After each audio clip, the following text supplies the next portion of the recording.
God have mercy upon us.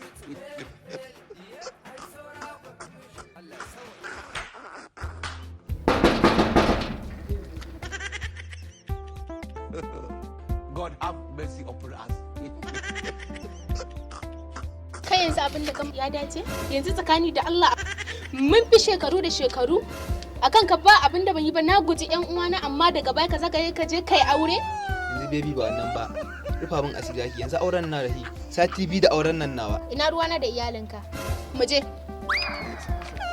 Wannan baby rayuwa ce wadda aka yi ta a can baya tun ana ƙuruciya amma yanzu girma ya zo. Bayan ka gama cin amana ta ka aure sannan zaka zo kana gaya wata magana ka ga wuce mu tafi kawai magana da maka wuce mu tafi.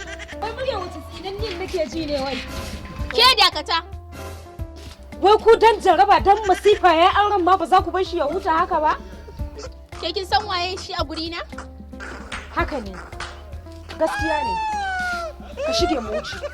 Wuce mu tafi baby. Ba zai wuce ba ni ne ya kamata in ce mai ya wuce tunda mijina ne. Zan tafi amma ki sani ina tare da shi saboda kan ya san ki ni ya sani. Gaskiya ne. Wuce mu wuce.